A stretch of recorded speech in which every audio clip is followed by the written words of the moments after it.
उस चित्रपट की तरफ क्यों जाऊं जब आप मिल गए? क्या लेना देना है? लौकिक पति तो उस चित्र में आलेखित पति शाही है। प्रत्येक जीव के प्रति निस्वार्थता से समान प्रेम करने वाले सच्चे पति जब हमको मिल ही गए, हर एक जीवों से प्रेम करने वाले जब पति मिल गए, तो एक व्यक्ति शरीर से प्रेम करने वाले पति की क्या आवश्यकता है? ये कह रही हैं गोपियां नाथ, हमने स्त्रीत्व सहित सर्वस्व त्याग किया है। मैंने स्त्री का भान भी त्याग किया है आपके लिए।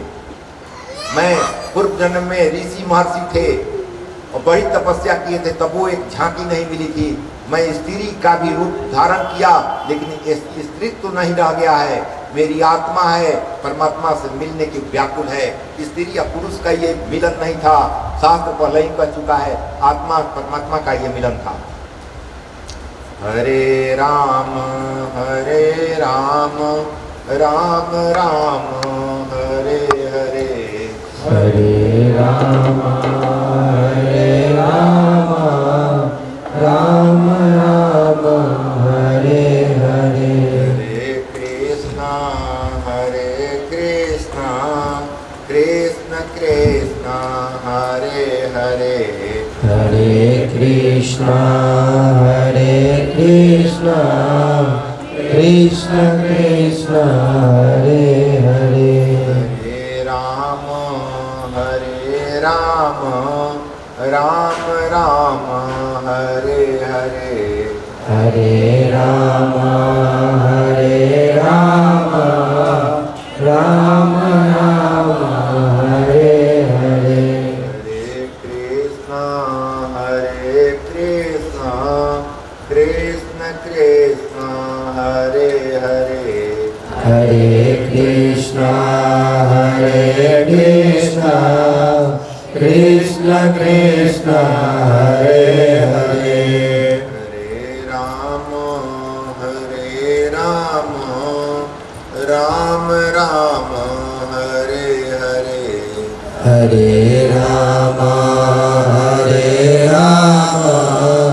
राम राम हरे हरे, हरे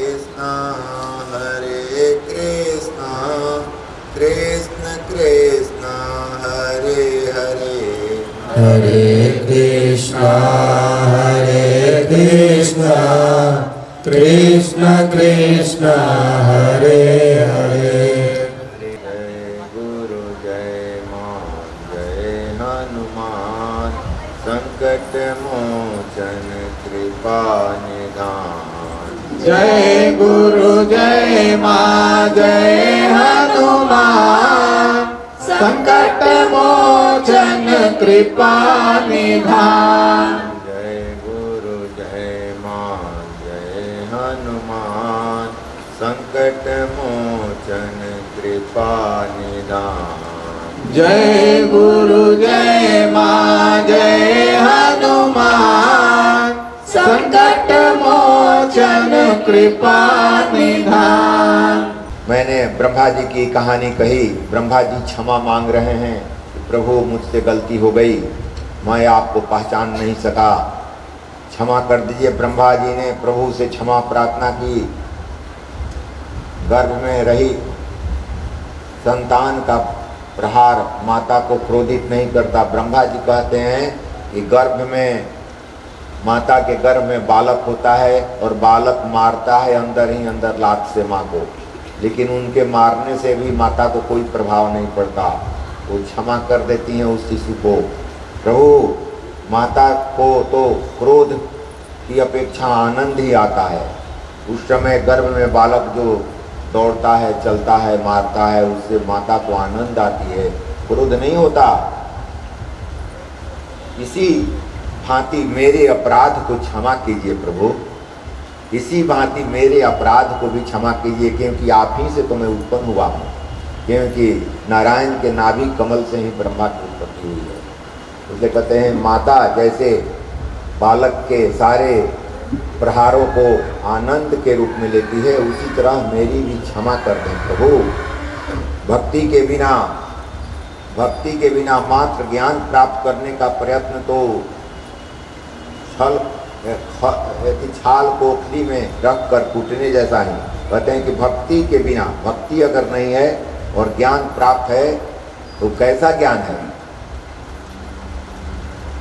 पौधों के छाल को ओखली में रख के कूटने के समान है, कुछ उसमें मिलेगा नहीं, जो निष्फल ही रहता है। मात्र भक्ति ही मोक्षदायिनी है। कहा जाता है कि भक्ति ही मोक्षदायिनी है, लेकिन भक्ति कैसी? अंधी नहीं, ज्ञान और वैराग से युक्त है। कहा जाता है भक्ति अगर ज्ञान और वैराग विहीन है तो अंधी है। अंधी भक्ति कहाँ गड्ढे में गिराएगी, लेकिन ज्ञान और वैराग से युक्त अगर भक्ति है तो आपको परम पद दे देगी। इससे भक्ति आई तो ज्ञान वैराग भी आ जानी चाहिए। साधना करने से चित्त शुद्धि होती है और बाद में ईश्वर की प्राप्ति होती है। कहा गया है कि साधना करोगे तो चित्त की शुद्धि होगी और चित्त की शुद्धि के कारण ईश्वर की प्राप्ति हो जाएगी। अन्य सभी अवतार अंशावतार हैं, किंतु राम और कृष्ण के अवतार हैं। ये पूर्ण अवतार है।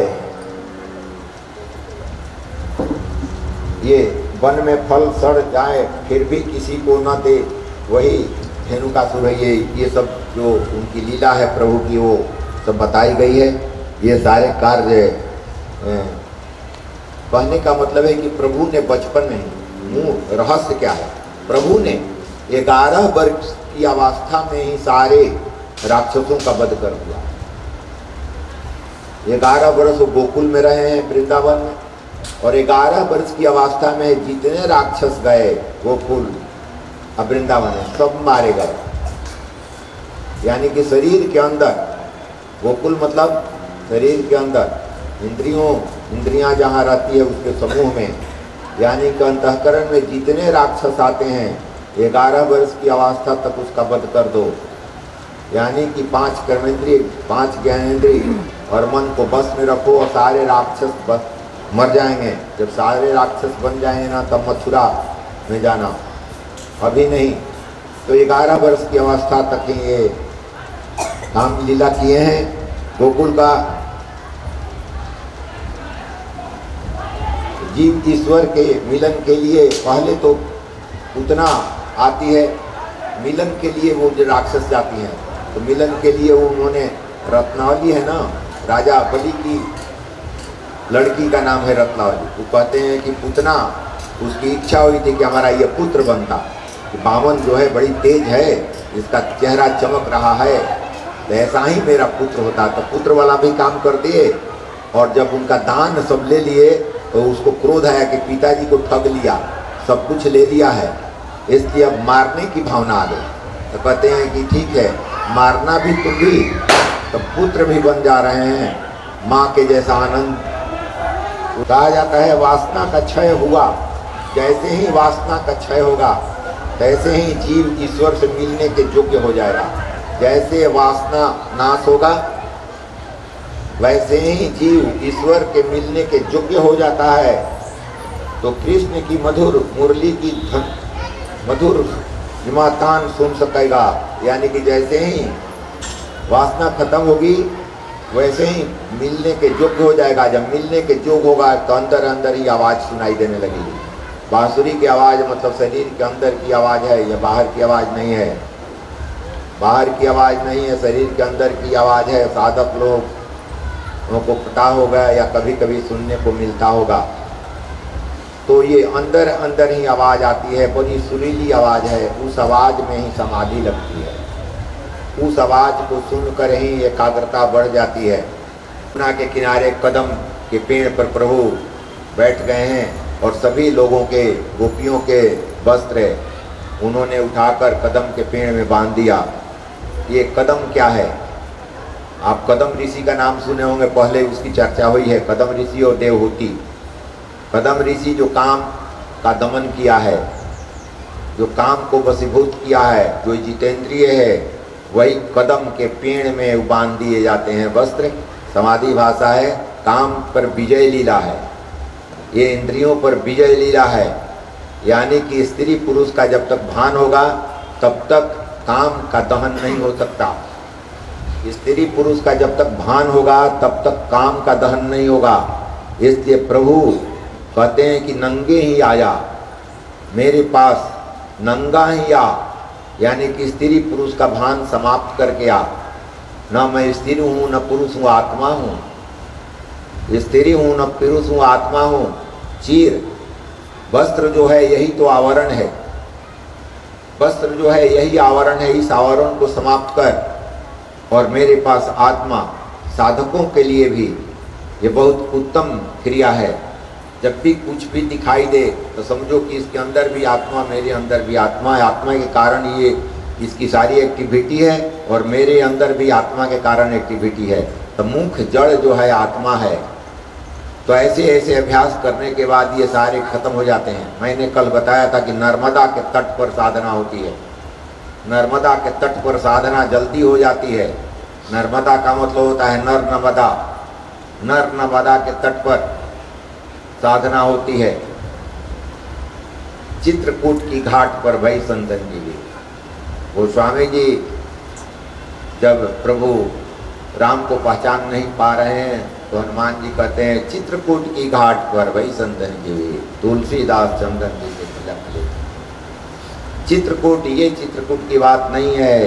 चित्रकूट की घाट पर जहाँ चित की कुटैया की गई है, जहाँ चित की कुटैया की गई है वो चित्रकूट के घाट पर, ये सुषुम्ना नाड़ी की बात है। उसके घाट पर, उसके किनारे पर बहुत से संतों का आना जाना रहता है। संत उसी में आते जाते रहते हैं। चित्रकूट की घाट पर वही संतन की भीड़, वहाँ संत ही आया जाया करते हैं ध्यान मार्ग से। उसके घाट पर, चित्रकूट के घाट पर भाई संतन की भीड़। तुलसीदास चंदन की, तुलसीदास जो है ये अपने मन को चंदन के जैसा घिस डाला। उस घाट पर तुलसीदास जी ने अपने मन को चंदन के जैसा घिस डाला। तो प्रभु राम कहते हैं कि ऐसे मन को मैं अपने मस्तक पर रखता हूँ, तो ऐसे मन को मैं अपने मस्तक पर रखता हूँ। ये सच समाधि भाषा है। क्योंकि गोस्वामी जी भी समाधि में जाने के बाद लिखे हैं, तो मानस लिखे हैं। मानस पत्र पर आया हुआ लीला है। वो सुनाया कहानी नहीं है। समाधि लगाया और देख लिया, और जो देख कर आया उसको लिख दिया। वो समाधि भाषा है, यानी कि मानस बना है। अभी अभी प्रथम बैठक में जब ये प्रश्न करते हैं कि राजा परीक्षित की 1 वर्ष तक बाल अपनी माँ से क्यों नहीं कहे कि हम लोग ये आघासुर का वध किए हैं, गुफा में घुस गए थे, वो नाग था, अंदर ऐसे गुफा था। ये कहानी 1 वर्ष के बाद क्यों कहे? सुखदेव जी को पता नहीं कि ये क्या कहें, तो समाधि में चले गए। समाधि में जाकर देखे कि 1 वर्ष तक की कहाँ सब था, और देखे तब मुंह आँख खोल के बता रहे हैं कि ये लीला थी। पढ़ने के बात नहीं, वो आँख बंद करके देखते हैं, समाधि में जाते हैं। संत वही है जो समाधि में जाकर सारी जानकारी ले और वही लोगों को बताए ना। अन्यथा ये तो शाब्दिक ज्ञान है, शब्द का मारामारी है और कुछ है नहीं। जिस प्रकार वस्त्र देह को ढकता है उसी प्रकार वासना और अज्ञान भी आत्मा को ढकी रहती है। बताइए, वस्त्र जिस तरह शरीर को ढकता है उसी तरह अज्ञान और वासना आत्मा को ढकी रहती है। इसलिए अज्ञान और वासना रूपी चीर को हटा दे और परमात्मा को दूर रखते हैं। जब ये अज्ञान और वासना सामने आ जाती है और परमात्मा अलग हो जाते हैं, जब तक अज्ञान और वासना नष्ट नहीं होगी तब तक प्रभु मिलन नहीं हो सकता, नहीं होता। तब तक शिव से मिलन नहीं हो सकता। वस्त्रहरण लीला बुद्धिगत वासना, बुद्धिगत अज्ञान को उड़ा ले जाते हैं। बुद्धि में जो वासना आई है और बुद्धिगत जो अज्ञान है उसको उड़ा ले जाते हैं। वासना और अज्ञान रूपी वस्त्र प्रभु मिलन में बाधक है।